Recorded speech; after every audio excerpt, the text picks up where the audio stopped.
espero que el último vídeo, de las figuras retóricas. Por si no has visto los dos vídeos anteriores, en el primero, en el L090, vimos estos, en el L090 bis, vimos del 9 al 17, y espero que en el TER, veamos de la perífrasis a la tautología. Ya sabes que cuando veas la pantalla, el último asterisco, siguiendo este orden, es el que estamos explicando ahora. Te lo digo para que puedas buscar en los vídeos sin tener que tragarte el rollo entero. Bueno, vamos a ver, la perífrasis. Aprovechando que estamos metidos en las palabras, para saber o recordar lo que es una perífrasis, si acudimos a su etimología, es decir, de dónde viene la palabra y cuáles son sus partes, son peri y frasis. Peri significa alrededor, dar un rodeo, es decir, lo que podías hacer más corto, lo haces más largo. ¿Por qué? Porque te divierte, porque quieres, por mil causas. Y frasis, pues es la misma palabra frase, es decir, conjunto de palabras para expresar un mensaje. O sea que de alguna manera en la perífrasis tú das un rodeo, no quieres llegar inmediatamente, no quieres llegar pronto, qué sé yo. Para llegar pronto al concepto de animal, tú podrías decir, león, pum, ya has llegado. Ese sería el camino recto, paf, de ti al león. Pero tú no quieres ir tan directamente, prefieres dar un rodeo por aquí, por la perífrasis. Y entonces, en vez de decir león, dices el rey de la selva. El rey de la selva. Camino más largo. Bueno, pues tú ahí has hecho una perífrasis. Lo mismo se hace, pues, por ponerte otros ejemplos, para que lo entiendas mejor. Si aquí tenemos Dios, en vez de decir Dios, dicen el supremo hacedor. Otros filósofos dicen es el que es, el que existe por sí mismo, en sí mismo. Otra. Roma, la ciudad eterna. El nombre de la persona que está haciendo un documento y que es el que va a firmar abajo. Pues para no citarlo en el documento, y fulano dice que, en vez de decir el nombre de ese individuo en el documento, dicen el abajo firmante. El abajo firmante es otra perífrasis. Unas muy clásicas y muy bonitas, cuando el juglar o los juglares que escribieron el Mio Cid, el Cantar de Gesta, el Mio Cid, como evidentemente habían de decir muchas veces, citarle muchas veces al protagonista, al Cid, a Rodrigo Díaz de Vivar, pues le hicieron perífrasis, algunas muy bonitas. Decían una, el que en buen hora nació. El que en buen hora nació. Oiga, ¿y por qué no decían buen? ¿Por qué decían buen y no buena? Bueno, pues porque en aquel tiempo el idioma español todavía estaba en ciernes, estaba naciendo. Estaba surgiendo, acabando de surgir, como surge una mariposa del capullo después de haber sido crisálida. Así nacía el idioma castellano y todavía las concordancias entre adjetivo y nombre, o bien los géneros, no estaban muy definidos. Luego se definieron. Bueno, por eso dice, el que en buen hora nació, dice el original, que luego mediante una síncopa, mira por dónde, ya sabemos lo que era una síncopa, supresión de letras en el interior de la palabra. Perfecto.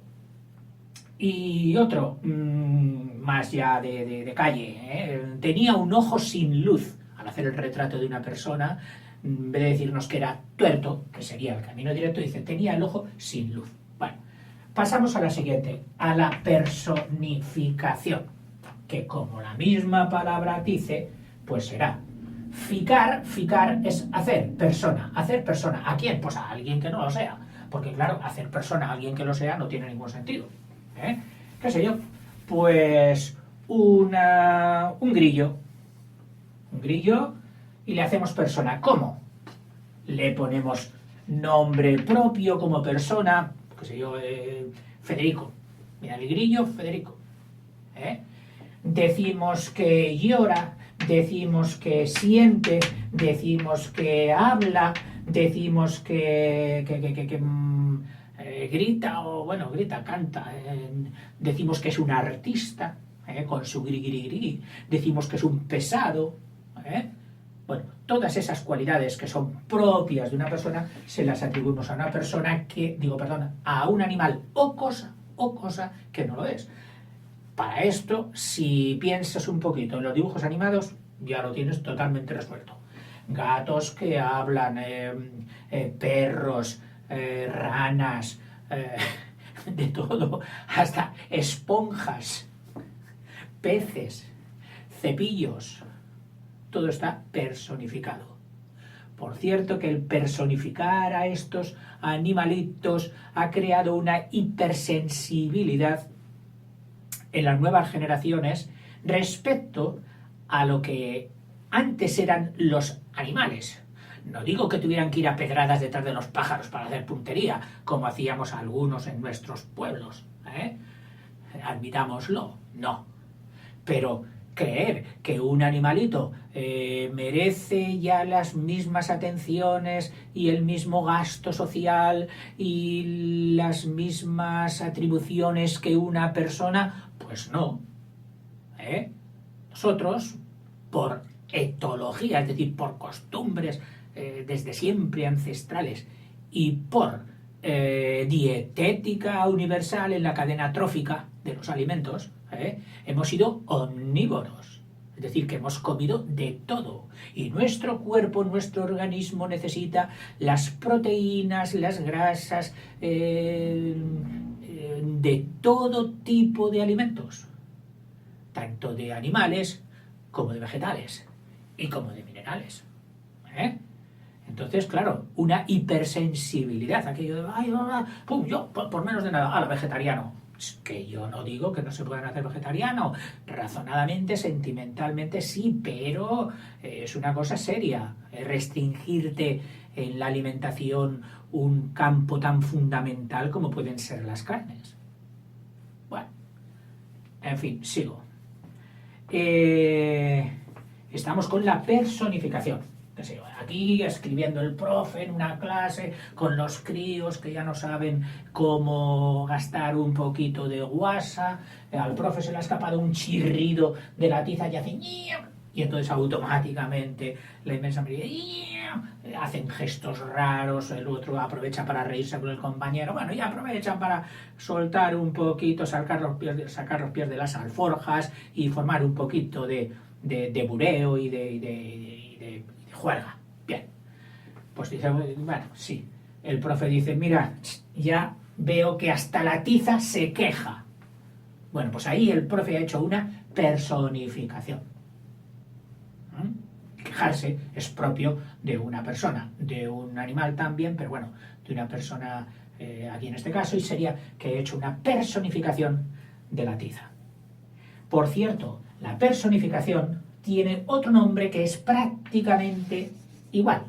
Lo que ocurre es que es más, te lo digo, prosopopeya. Hombre, si te es más fácil retener prosopopeya que personificación, pues reténla. Cógete aquí sistemas mnemotécnicos y di pro la sopa. Sopo. Prosopopeya. Es lo mismo que personificación. Pasamos a la siguiente. Al pleonasmo. Que si quieres que te diga, yo antes de empezar estos vídeos ya se me había olvidado totalmente que era el pleonasmo. Y sin embargo, lo hacemos constantemente. En el lenguaje coloquial es de lo más concurrido. Fíjate, cuando dices, sube, o bien está uno por un árbol y dice, sube arriba, o ya sé que tiene que ser subir, ya tiene que ser para arriba, nadie sube para abajo. O sea, que está repitiendo usted una cosa inútil. Hombre, tanto como inútil, reafirmo, sumo, el concepto subir más el concepto arriba, y es la suma de esos dos vectores, dan una componente, una resultante mayor, que indica que ascienda. La orden es más intensa, el mensaje es más intenso. Y eso se hace mediante el pleonasmo. Y automáticamente, además del subir para arriba, se te habrán ocurrido pues el bajar. Baja, baja, abajo. Baja, abajo, que allí te esperan. Otro. Lo vi con mis propios ojos. Hombre, si ya has dicho mis ojos, es que son los tuyos. No necesitabas decir la palabra propios. Bueno, pero es que, como quiero insistir tanto en que lo vi yo, que no me lo han dicho, que es que lo vi yo, pues ahí he cargado las tintas y he puesto no solo el mis, el posesivo, sino el propios, otro adjetivo que indica posesión, mis propios ojos. Eso también sería un pleonasmo. Al decir la lava volcánica, bueno, la lava, que sepamos, solo es el vertido de piedra derritida y incandescente que surge por el cráter del volcán y por lo tanto no haría falta decir volcánica, pero lo ponemos, lava volcánica, otro pleonasmo. Y uno tan vulgar y tan sencillo como el que estamos repitiendo muchísimas veces al día. Ven aquí, ven aquí, ven aquí. Pues el ven, se supone que claro que es aquí, ya no necesitaríamos decir aquí, pero lo decimos. Quizás ¿por qué? Pues por la cortedad de la primera palabra, ven. Por si acaso no la entiende bien, la agregamos, o le agregamos un adverbio que al mismo tiempo que hace más sonoro y contundente el mensaje, pues lo hacemos más receptible. Más que un ven, es un ven aquí. Eso también hay que tenerlo en cuenta. Y ese sería el pleonasmo. Pasamos a la redundancia. La redundancia yo digo que es el pedir perdón. Porque siempre que oigo la palabra redundancia a alguien que habla, es que se da cuenta inmediatamente de que ha metido la pata, repitiendo antes de tiempo e innecesariamente un mismo concepto, y para que no le digan, ala, ya sabemos que construir es construyendo o tal o esto, no necesitaba. Bueno, pues antes de que se lo digan, él dice, valga la redundancia, como diciendo, perdonadme, no lo he hecho aposta, pero bueno, pero va bien metida ahí. Aceptad mi fallito, mi fallo. Y dicen, valga la redundancia. Te pongo un ejemplo. Qué sé yo, hablando de las antiguas civilizaciones y de sus edificios y sus monumentos, alguien estaba diciendo, aquellas fuertes construcciones fueron construidas, y se da cuenta y dijo, ay, me he metido construcciones y construidas, no queda muy bien. Bueno, pues entonces añade rápidamente, valga la redundancia, es decir, valga la repetición, y sigue, por unos seres impresionantes, inteligentes, fabulosos, etc. Bueno, esa sería la redundancia. El retruécano, que vamos, signifique lo que signifique, hay que felicitar a la palabra por lo sonora y explosiva que es. Tan explosiva casi como esa palabra que adivinamos en medio, que parece trueno. Retruécano. Si vale para asustar a alguien, en vez de decirle córcholis, caramba, o qué has hecho, hay para decir retruécanos. Bien, ¿y qué es el retruécano? Pues mira, es coger y hacer dos mensajes, uno primero y otro después, con las mismas palabras casi que el segundo, pero que al cambiarlas, al invertirlas o al cambiarlas de sitio, cambias también el significado de los respectivos de los dos mensajes. Y vuelvo a decirte lo mismo una vez más, mejor con un ejemplo que con la descripción. A la entrada de los antiguos manicomios que hoy preferentemente llamamos con un eufemismo, es decir, una palabra menos faltona, menos despectiva, el manicomio, no, la clínica mental, pues dicen algunos, que debería estar siempre aquel cartel que alguien se inventó en WhatsApp, pero que tiene muchísima razón, que es, ni están, lo habrás oído seguramente, ni están todos los que son, ni son todos los que están. Que si lo piensas, tiene mucho de verdad. Porque tú te puedes encontrar a un enfermo mental en una clínica y preguntarle, ¿qué hora es? Desde las 7:15. ¿Y por dónde voy a tal sitio? Mire, vaya por allí y por allí. Y tú te quedas pensando, jolín, este señor está perfectamente, ¿por qué estar aquí? Ah, puedes pensar lo que quieras, que está en un paréntesis de lucidez, que su enfermedad va por otro lado, o que realmente está allí y no tenía que estar.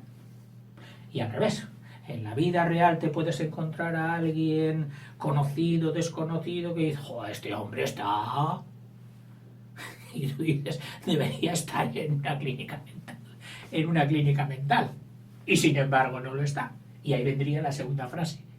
O sea, ni son todos los que... Perdón, ni son todos los que están, ni están todos los que son. Bueno, ese sería un ejemplo de retruécano. Y te voy a poner ya solo... En fin, modestia aparte, el otro día se me ocurrió uno y lo puse colgado ahí en el Facebook. Estaba pensando, yo digo, es que a veces no me entero de las cosas o no te enteras. ¿Y por qué no te enteras? Porque no las sabes. Claro, si no sabes una cosa, la ves y no te enteras, no te das cuenta de lo que realmente supone, de lo que realmente es. Y ahí había un refrán que dice, el que no ve es como el que no sabe. El que no ve es como el que no sabe.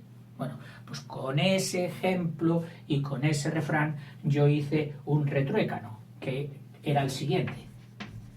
Sabe más el que no ve, es decir, el invidente no ve, pero tiene otros sentidos, que por cierto, los utiliza muy bien y acaba sabiendo cosas con gran profundidad. Bueno, entonces yo decía, ¿sabe más el que no ve?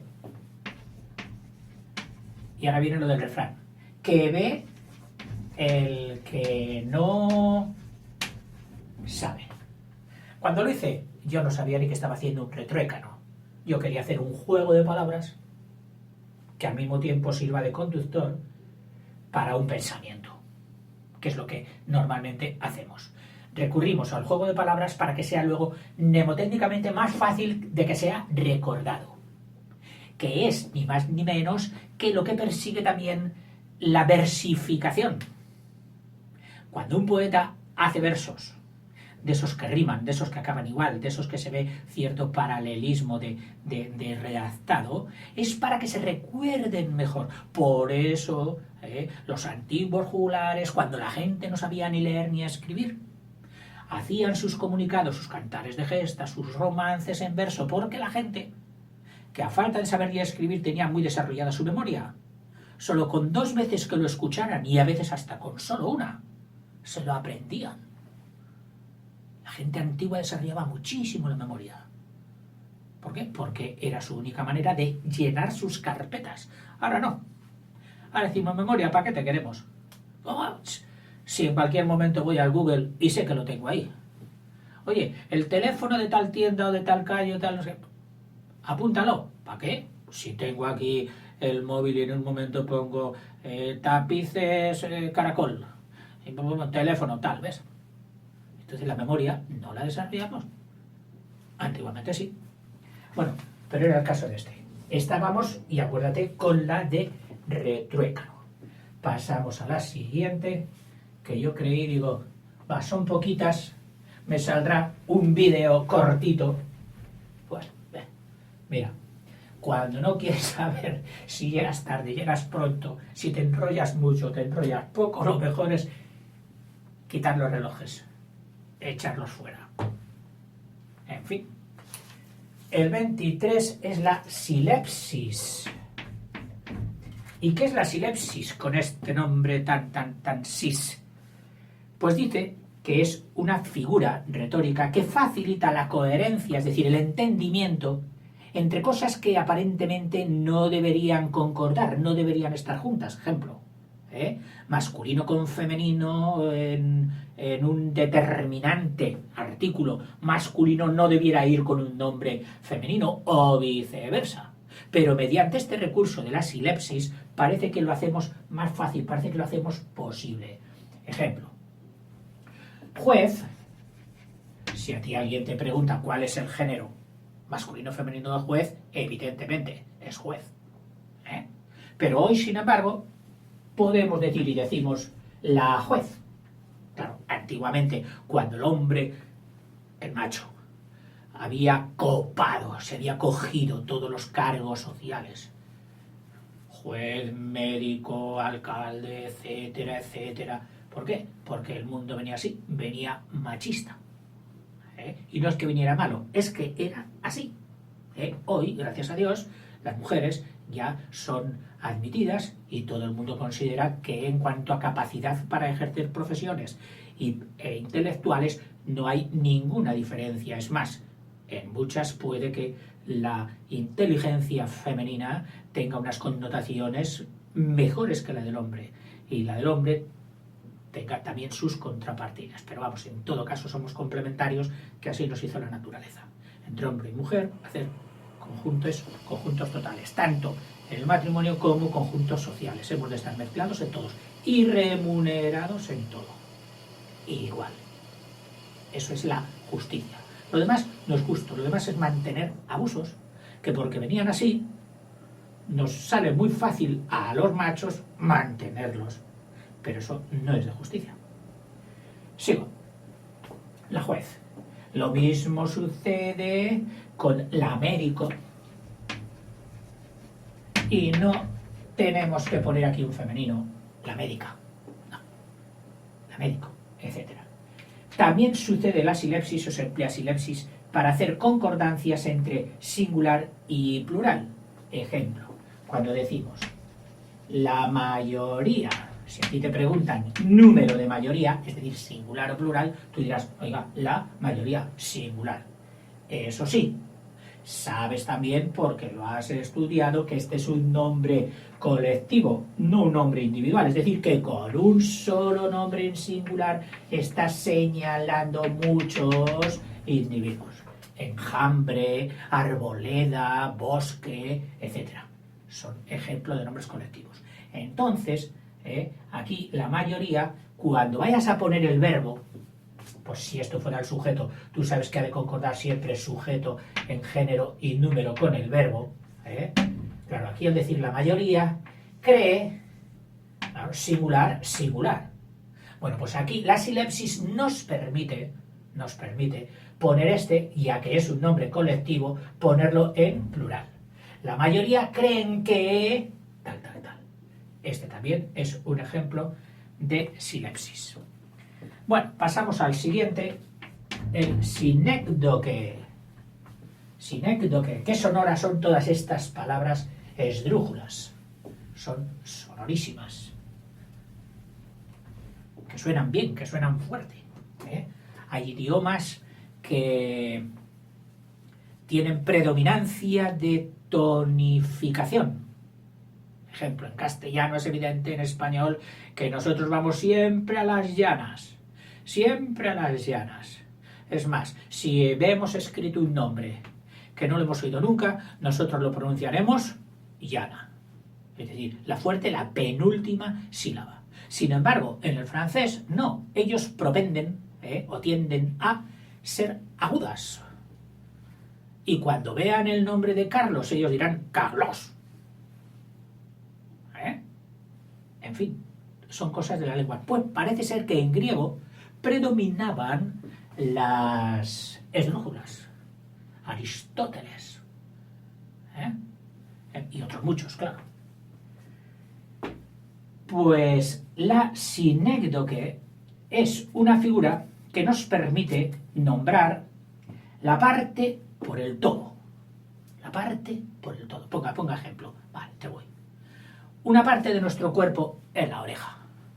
Otra parte es la nariz. Otra parte es la cabeza. Otra parte son los pies, etc. Pues bueno, el día que tú dijeras, permitiéndote una licencia, y en aquel momento entraron en el bar 3 coloradotas narices. Al decir entraron en el bar 3 coloradotas o 3 coloradas narices, estás diciendo que entraron 3 hombres. Claro, al decir coloradotas es que venían ya un poco pipaos, un poquito ebrios. Pero ves, tú hayas cogido la palabra narices, que es la parte, por el todo. El todo sería la palabra hombre o la palabra persona, y has preferido coger tal. O cuando dices las cabezas pensantes de aquel equipo, o el cabeza pensante de ese equipo, el cerebro de ese equipo, fíjate que estás cogiendo la palabra cabeza, la palabra cerebro, en vez de coger la palabra persona, es decir, la totalidad. Ahí estás haciendo una sinécdoque. Bueno, y también se hace sinécdoque cuando se coge el singular por el plural. Ejemplo, para decir, los perros son los animales más fieles, pues no necesitas ponerlo en plural, solo con que digas, el perro es el animal más fiel. Oiga, pero es que usted se está refiriendo a un solo perro. No, hombre, me estoy refiriendo a todos. Usted está cogiendo el singular, un solo individuo, por todo el conjunto de individuos, o por la inmensa mayoría de ese conjunto de perros. Sí, eso es lo que estoy haciendo. Vale, pues usted está haciendo una sinécdoque, o un sinécdoque. Y por último, tautología. Bienvenidos, llegamos al final. La campana ya está a punto de sonar para el patio. La tautología, por cierto, que es un nombre también muy estudiado y tenido en cuenta en los lenguajes de software, en los lenguajes de programación. Bueno, para ver, ¿qué es la tautología? Bueno, pues te lo digo. La tautología es una repetición, una frase que aparentemente sería innecesaria. Vamos, a quien le oigas decir, yo soy yo. Oiga, ya lo sé. No me lo diga. Sí, pero con ese pensamiento del que te dice yo soy yo, es que está defendiendo, ya le sabes tú perfectamente lo que quiere decir, que está defendiendo su proceder personal en contra del mayoritario, en contra de lo que hacen los demás. Dice yo soy yo. Muy bien, pues eso es una tautología. Es decir, X, hablando así en álgebra, generalizando, X es X. Lo que otro diría la identidad. Yo soy yo. Idem. Ser igual a idem. ¿Y quién es idem? Uno mismo. Por eso el carnet de identidad es el que dice quién eres tú. ¿Quién es ese idem? El carnet de identidad tuyo no dice quién es otro. El carnet de identidad tuyo dice quién eres tú. Bucle en matemáticas. Había una frase que se le atribuye a mí, ahora no me acuerdo a quién, a un entrenador famoso. Los comentaristas, por cierto, de fútbol, que hacen muchísimo lenguaje, y sobre todo del lenguaje más oído, porque a los que nos gusta el fútbol, pues les escuchamos. Entonces ellos son responsables muchas veces de la calidad del lenguaje. Ellos son profesores, ellos son maestros del lenguaje para la gente. Pues cuando dicen, según dijo no sé quién, fútbol es fútbol. Como diciendo, el fútbol no lo cojas y lo interpretes como otras actividades, no. El fútbol tiene unas connotaciones, unas características totalmente específicas de él, que no tienen otras actividades. Y en ese punto tienes razón, que el fútbol es fútbol. Un equipo fabuloso tal, y otro equipo de tercera tal, ha perdido el grande. Y tú dices, ¿cómo puede ser eso? Eso no ocurre en otras actividades. La calidad en otras actividades se impone, no sé qué. Y otro dice, ya dijo fulano que fútbol es fútbol. Bueno, esa sería otra tautología. Cuando la tautología es dicha o es fabricada por alguna persona que en su afán de demostrar que sabe, se pone a demostrar algo que ya sabe todo el mundo, qué sé yo, que el trueno es ruidoso, oye, no demuestres nada que ya lo sabemos. que el fuego quema, no lo demuestres. Bueno, pues entonces decimos, mira, oye, eso que acabas de decir es una perogrullada. Es una perogrullada. Una perogrullada viene del señor Pero Grullo. Pedro Grullo. Nombre en latín Pedro, perdón, en español antiguo Pero y Pere era Pedro. El Pero. Bueno, pues históricamente no sé si existió, si no existió. Lo único que ocurre es que este señor debió hacer o debió escribir algo así, de verdades tan verdades que no hacía falta que las dijera. Y desde entonces, cuando a alguien se le oye una tautología de este tipo, que a veces incluso da un poquito de risa, pues digo, eso es una perogrullada, hombre, por Dios, no hace falta decirlo, es una perogrullada. Es decir, ejemplo, que te diga alguien, dice, oye, claro, y como cuando sales de casa no puedes cerrar por dentro, evidentemente, si sales de casa y estás fuera, ya no puedes cerrar por dentro. Bueno, pues eso sería una perogrullada. Bien, y con esto hemos llegado al final, a la tautología. Te previne al principio del primer vídeo que hay muchísimas más, pero bueno, yo he cogido las que aparecen en los libros de texto, de los estudios, y alguna más. Espero que te haya, si no gustado, por lo menos sí servido, o que en algún momento te sirva. Venga, hasta luego.